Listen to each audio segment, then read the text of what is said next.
నిత్య ప్రేమతో నన్ను ప్రేమించిన్, నిత్య ప్రేమతో నన్ను ప్రేమించిన్. ప్రార్థన చేసుకుందాం. మహాకృపయు కనికరము కలిగిన మా కన్న తండ్రి, ఘనమైన ఉన్నతమైన నీ నామమునకు స్తుతులు స్తోత్రములు చెల్లిస్తున్నాం. శాశ్వత ప్రేమ టీవీ కార్యక్రమం ద్వారా పరిశుద్ధ లేఖనములను ధ్యానించుచుండగా నీ ఆత్మ సహాయాన్ని మాకు అనుగ్రహించండి. నిలబడి ఉన్న నీ దాసుడనైనా నన్ను బలపరచండి. ఉన్నతమైన నీ మాటలు బోధించగలిగే శక్తి సామర్థ్యాన్ని అనుగ్రహించండి. వినుచున్న నీ పిల్లలకునైనా వివేచనను అనుగ్రహించి తండ్రి, ఈ కార్యక్రమం నీకు మహిమకరముగా వింటున్న నీ పిల్లలైన వారందరికీ నాయన దీవెనకరముగా జరిగించమని మిమ్మల్ని కోరుకుంటూ క్రీస్తు నామం నీ ప్రార్థన అడిగి వేడుకొనుచున్నాము తండ్రి, ఆమేన్. ప్రేమన దేవుని వారలారా, దేవుని అపారమైన ప్రేమను బట్టి, ఆయన ఉచితమైన కృపను బట్టి పరలోకమందున్న కన్న తండ్రిని స్తుతిస్తూ క్రీస్తు పేర కృతజ్ఞతాస్తుతులు చెల్లించుచున్నాను. దేవుని పిల్లలైన మీ అందరికీ కూడా క్రీస్తు పేర శుభములు వందనములు తెలియజేసుకుంటూ మరొక సంవత్సరంలోనికి శాశ్వత ప్రేమ కార్యక్రమాలు దేవుని కృపను బట్టి ప్రవేశిస్తున్నాయని తెలియజేయుటకు ఎంతగానో సంతోషిస్తున్నాను. మరి మీ ప్రార్థన సహకారము, అదేవిధంగా మీ సహాయాన్ని బట్టి దేవుడు మరొక నూతన సంవత్సరములోనికి ఈ కార్యక్రమాలను మరింత దీవెనకరముగా తీసుకుని వెళ్ళాలి అని దేవదేవుణ్ణి ప్రార్థన చేస్తూ సహకరించిన మీ అందరికీ కూడా క్రీస్తు పేర మరొకసారి శుభములు వందనములు తెలియజేసుకుంటూ ఈరోజు కూడా పరిశుద్ధ గ్రంథములోనికి వెళ్ళి ఉన్నతమైన దేవుని మాటలను మనం అందరము కలిసి ధ్యానించడానికి ప్రయత్నం చేద్దాం. దేవుని మాటలు అనగానే ఆత్మీయపు జీవితంలో మనల్ని ఉన్నత స్థాయికి తీర్చిదిద్దగలిగే గొప్ప మాటలు. ఒక పిల్లవాడు పాఠ్యపుస్తకాలలో ఉంటున్న పాఠాలు నేర్చుకొని ఎలా ప్రయోజకుడవుతాడో, క్రైస్తవుడు కూడా వాక్యాన్ని నేర్చుకుంటూ విశ్వాసములో బలపడుతూ దేవుని కొరకు నిలబడవలసిన వారము. కాబట్టి ఎప్పుడు కూడా మన విశ్వాసానికి ఆధారము లేఖనములని గ్రహించి లేఖనములను ఎప్పుడు నిర్లక్ష్యము చేయకూడదు. ఈరోజు కూడా పరిశుద్ధ లేఖనములను మనం అందరము కలిసి ధ్యానించగలిగితే మానవ జీవితంలో మనం రక్షణ పొందిన నాటి నుండి దేవుడు మనకు చేసిన మేలులను గురించి మనం ధ్యానిస్తూ కృతజ్ఞతాస్తుతులు చెల్లిస్తూ ఉంటాం. రక్షణలోనికి రానివారు కూడా దేవుడు మా జీవితంలో మేలు చేశాడు, ప్రార్థన విన్నాడు, మేము ఆయన వైపు తిరిగినప్పుడు మా జీవితంలో మా కుటుంబంలో ఈ మేలు చేశాడు అని వారు కూడా తెలియజేస్తూనే ఉంటారు. మనం చెప్పే మేలులను కూడా కొన్నిటిని జ్ఞాపకం చేసుకోగలిగితే, జనవరి 1 రోజు గత సంవత్సరంలో దేవుని కృపను జ్ఞాపకం చేసుకుంటూ 365 రోజులు కాచి కాపాడి ఈ నూతన సంవత్సరంలోనికి దేవుడు మనల్ని తీసుకొని వచ్చాడు. కృతజ్ఞతాస్తుతులు చెల్లిస్తాం. అదేవిధంగా ఉద్యోగం వచ్చినా, అదేవిధంగా క్షేమకరమైన ప్రయాణాలు జరిగిన, పిల్లలకు వివాహ కార్యక్రమాలు ముందుకు వెళ్ళిన, పిల్లలు పరీక్షలలో ఉత్తీర్ణులైన, అనారోగ్యంలో నుంచి మనం కోలుకున్న, మన జీవితంలో ఇవన్నీ దేవుడు చేసిన మేలులు అని ఆయనకు కృతజ్ఞతాస్తుతులు చెల్లిస్తుంటాం. కృతజ్ఞతాస్తుతులు చెల్లించటం అనేది చాలా మంచి విషయము.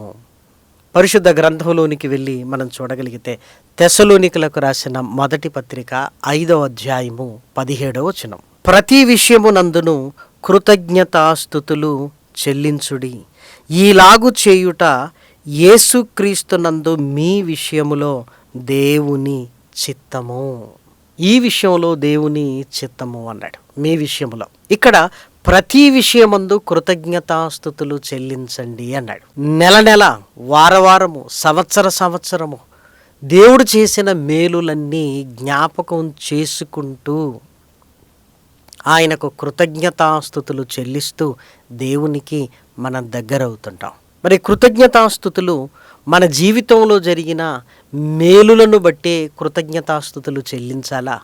కృతజ్ఞతాస్తుతులు చెల్లించుటకు పౌలు గారు ఎలాంటి విషయాన్ని పరిగణలోనికి తీసుకుంటున్నాడో లేఖనాలలోనికి వెళ్ళి మనం చూడగలిగితే మనకు చాలా ఆశ్చర్యం కలుగుతుంది ప్రేమన వారలారా. ఎందుకంటే పౌలు గారి జీవితం అనగానే దమస్కు ప్రాంతానికి వెళుతున్నప్పుడు యేసుక్రీస్తు ప్రత్యక్షతను చూచి ఆయన మాట విని రక్షణలోనికి వచ్చి అన్యజనులకు అపోస్తులుడుగా నియమింపబడి తన సువార్త దండయాత్రలతో కొనసాగుతున్న పౌలు గారు కూడా తన జీవితంలో కృతజ్ఞతాస్తుతులు చెల్లిస్తున్నాడు. దేని విషయంలో కృతజ్ఞతాస్తుతులు చెల్లిస్తున్నాడో దయచేసి మనం గమనించగలిగితే కొరింథీయులకు రాసిన 2వ పత్రిక 11వ అధ్యాయము 27వ వచనంలో దేవుడు చేసిన మేలులను జ్ఞాపకం చేసుకుంటున్నాడు. దయచేసి మీరు చూడండి. ప్రయాసతోను కష్టములతోను తరచుగా జాగరణములతోను ఆకలి దప్పులతోను తరచుగా ఉపవాసములతోను చలితోను దిగంబరత్వముతోను ఉంటిని, ఇంకనూ చెప్పవలసినవి అనేకములున్నవి. పౌలు గారు తన శ్రమలలో ఆయన ఎలా నిలదొక్కున్నాడో, దేవుడు తనను ఎలా తప్పించాడో వీటన్నింటిని గురించి మాట్లాడుతూ వీటన్నిటి విషయంలో నేను కృతజ్ఞతాస్తుతులు చెల్లించుచున్నాను అని చెప్పటం లేదు. ఇంకా చెప్పవలసినవి అనేకములున్నవి అంటున్నాడు. మరి పౌలు గారు వీటి విషయంలో ఎందుకు కృతజ్ఞతాస్తుతులు చెల్లించటం లేదు ఆలోచించండి. ఎందుకంటే పౌలు గారి జీవితంలో జరిగిన మేలు ఒక్కసారి మీరు చూడండి. కొరింథీయులకు రాసిన 2వ పత్రిక 11వ అధ్యాయము 24-25. యూదుల చేత 5 మారులు 1 తక్కువ 40 దెబ్బలు తింటిని, 3 మారు బెత్తములతో కొట్టబడి తిని, ఒకసారి రాళ్లతో కొట్టబడి తిని, 3 మారు ఓడ పగిలి శ్రమపడి తిని, ఒక రాత్రింబగళ్ళు సముద్రములో గడిపి తిని. ఇన్ని జరిగిన నేను ప్రాణాలతో ఉన్నాను అంటే దేవునికి కృతజ్ఞతాస్తుతులు అని ఆయన చెప్పటం లేదు. ఇంకా చెప్పవలసినవి అనేకములున్నవి అని ఈ విషయాలకు కృతజ్ఞతాస్తుతులు చెల్లించకుండా ఆయన ఎందుకు ఇంకా చెప్పవలసినవి అనేకములు ఉన్నవి అని వీటిని చాలా చిన్నదిగానే చూస్తున్నాడు. అంటే కృతజ్ఞతాస్తుతులు చెల్లించుటకు ఇంకా ఏదో ఒక పెద్ద విషయము ఆయనకు అర్థమై ఉండాలి. మనం కూడా పోయిన నెలలో దేవుడు మీకు ఏ మేలు చేశాడు అన్నప్పుడు చాలా మేలులు చేశాడు అని ముఖ్యమైనది మనం అనుకున్నది చెబుతాం. అలాని ఆ ఒక్క మేలే చేశాడని కాదు, బోలెడన్ని ఉన్నాయి. కానీ ముఖ్యమైనది అని మనం దేన్నైతే అనుకుంటామో దాని గురించి మనం ప్రస్తావిస్తాం. పౌలు గారు కూడా తన జీవితంలో ఈ మేలులు దేవుడు చేశాడని చెబుతూ కృతజ్ఞతాస్తుతులు చెల్లించుటకు మాత్రం ఒక గొప్ప విషయాన్ని ఆయన మన కళ్ళ ముందుకు తీసుకొని రావటానికి ప్రస్తావిస్తున్నాడు. ఏమండి, ప్రాణాపాయాలలో నుంచి కాపాడబడిన దానికంటే ఇంకా గొప్పది ఏముంటుందో ఒక్కసారి మీరు ఆలోచించండి. ఇంకా క్రైస్తవ జీవితంలో దేవుడు మనకు చేసిన మేలులు అనగానే కేవలం వీటిని గురించే మనం మాట్లాడుకుంటున్నాం కదా. ప్రమాదములో దేవుడు నన్ను కాపాడాడు, యాక్సిడెంట్లో దేవుడు నన్ను బ్రతికించాడు, అసలు బ్రతుకుతానన్న నమ్మకం ఏమాత్రం నాకు లేదు, నా కుమార్తె వివాహంలో దేవుడు సహాయం చేశాడు, కుమారుడు ఉద్యోగములో దేవుడు సహాయం చేశాడు. కానీ పౌలు గారు వీటన్నింటికంటే గొప్పది ఒకటి ఉంది అని దేనిని గురించి ఆయన ఆలోచిస్తున్నాడు, ఆ విషయములో ఆయన కృతజ్ఞతాస్తుతులు చెల్లిస్తున్నాడు. క్రైస్తవ జీవితం అంటే విశ్వాసములో ఎదుగుతూ ముందుకు వెళ్ళవలసిందే. ఎక్కడున్న గొంగడి అక్కడే ఉన్నట్లుగా మనము ఏ స్థితిలో ఉన్నామో ఆ స్థితిలో ఉండటం కాదు క్రైస్తవ జీవితం. ఒక మొక్క ఆకాశం వైపుకు ఎదుగుతున్నట్లుగా మన విశ్వాసములో కూడా ఎదుగుతున్నప్పుడు ప్రతిదీ మారిపోయి ఒక నూతన సృష్టిగా మనమే మారుతాం. ప్రేమన వారలారా, మన దృష్టిలో మనకు చేసిన ఈ మేలులను బట్టి కృతజ్ఞతాస్తుతులు చెల్లిస్తుంటే పౌలు గారు వీటన్నింటినీ కాదని ఏ విషయంలో కృతజ్ఞతాస్తుతులు చెల్లిస్తున్నాడో ఆ విషయాలలోనికి మనము కూడా ఎదగాలి అని లేఖనాలను బట్టి మనం గ్రహించాలి. పౌలు గారు ఏ విషయంలో కృతజ్ఞతాస్తుతులు చెల్లిస్తున్నాడో అపోస్తులుడైన పౌలు గారు తిమోతి గారికి రాసిన మొదటి పత్రిక 1వ అధ్యాయము 12వ వచనాన్ని దయచేసి మీరు చూడండి. పూర్వము దూషకుడను హింసకుడను హానికరుడనైన నన్ను తన పరిచర్యకు నియమించి నమ్మకమైన వానిగా ఎంచినందుకు నన్ను బలపరిచిన మన ప్రభువైన క్రీస్తు యేసుకు కృతజ్ఞుడనై ఉన్నాను. తెలియక అవిశ్వాసము వలన చేసి తిని గనుక కనికరింపబడి తిని నేను కృతజ్ఞుడనై ఉన్నాను అని ఏ విషయాన్ని ఆయన ప్రస్తావిస్తున్నాడు అంటే, ఒకప్పుడు నా జీవితం ఏంటి? దూషకుడిగా హానికరుడనైన నన్ను తన పరిచర్య కొరకు నన్ను ఆకర్షించి నన్ను పిలిచి నా కొరకు సిలువనెక్కి తన సిలువ రక్తముతో నన్ను కడిగి నన్ను పవిత్రపరిచి అపారమైన ప్రేమను నా పట్ల చూపించి నన్ను రక్షణలోనికి నడిపించిన ఆయనకు నేను కృతజ్ఞుడనై ఉన్నాను. ఈరోజు ఈ పరిచర్యలో నేనున్నానంటే పౌలు గారి జీవితం మనకు తెలుసు కదా.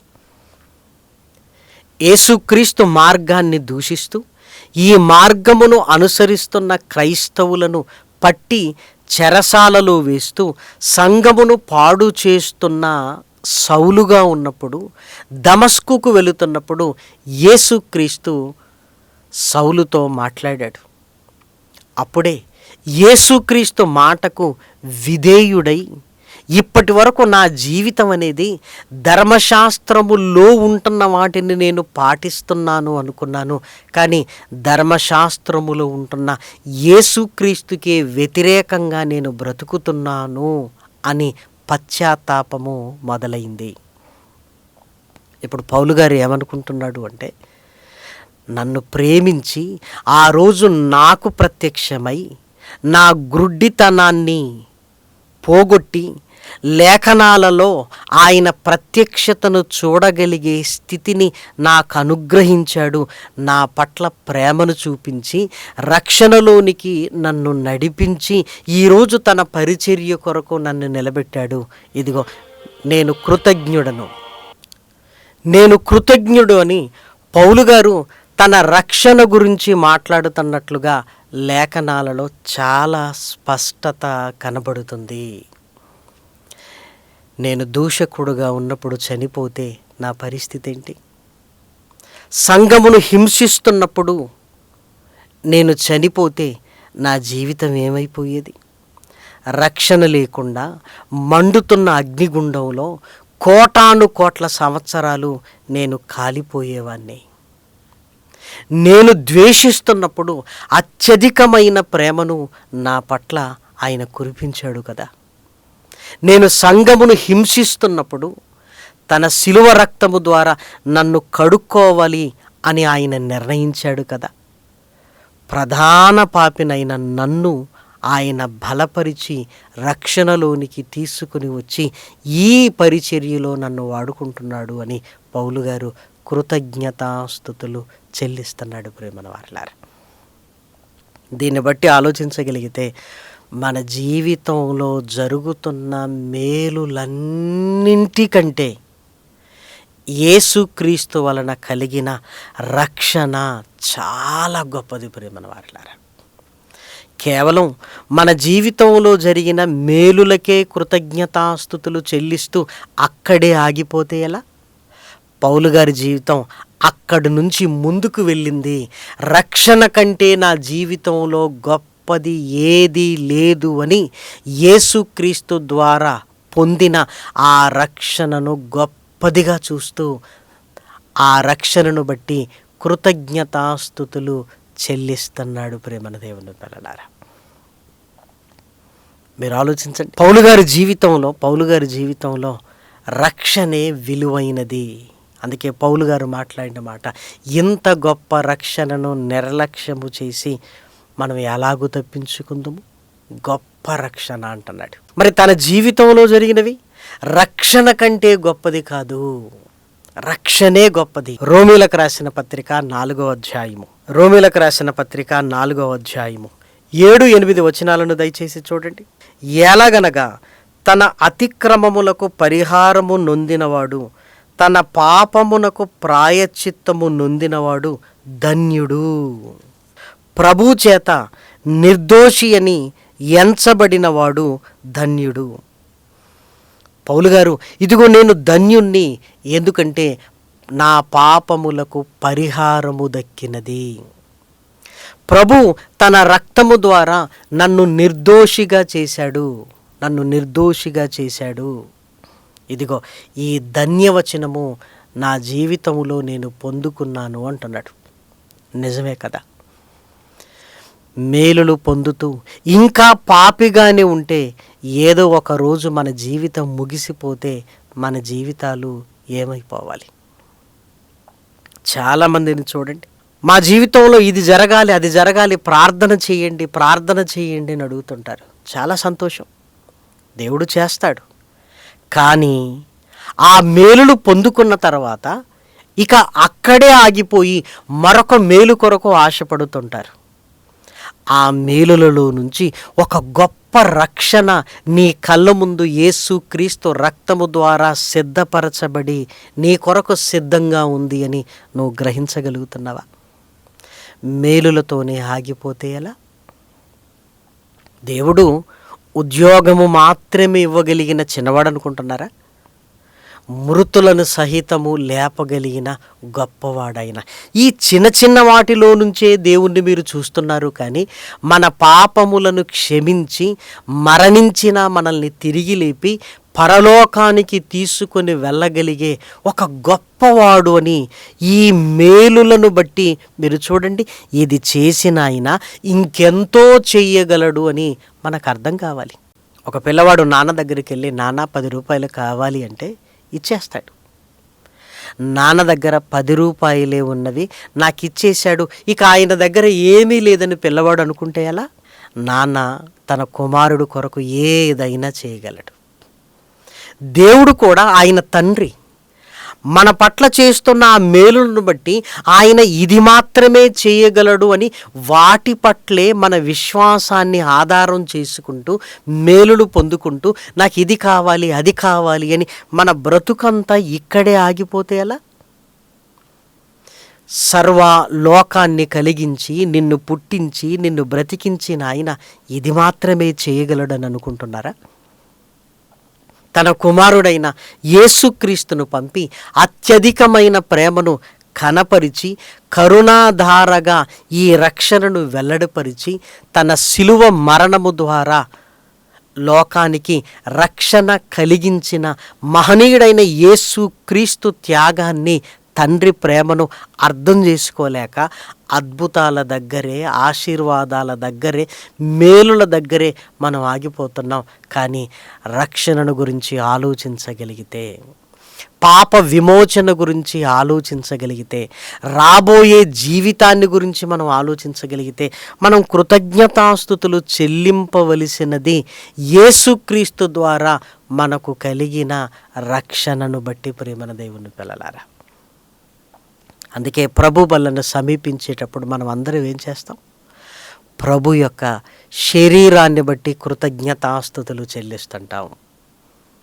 ప్రభు యొక్క రక్తాన్ని బట్టి కృతజ్ఞతాస్తుతులు చెల్లిస్తున్నాం. అంటే అన్నింటికంటే గొప్ప మేలు అదే.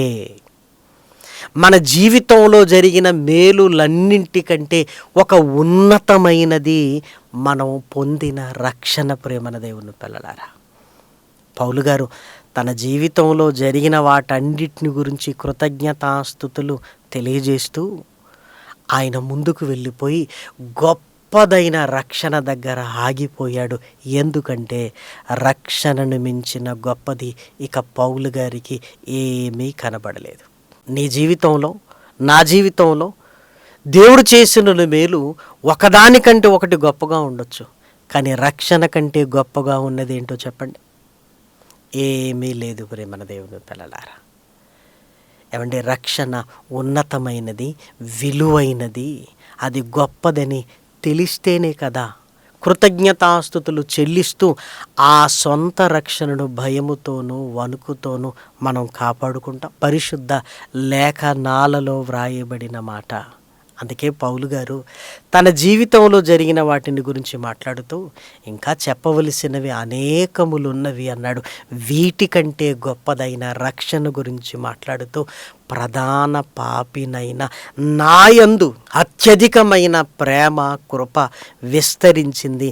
ఈరోజు రక్షణలోనికి వచ్చాను, యేసుక్రీస్తు నా కొరకు వచ్చాడు, పాపులను రక్షించుటకు క్రీస్తు యేసు లోకమునకు వచ్చెనను వాక్యము నమ్మదగినదియు పూర్ణ అంగీకారమునకు యోగ్యమైనది.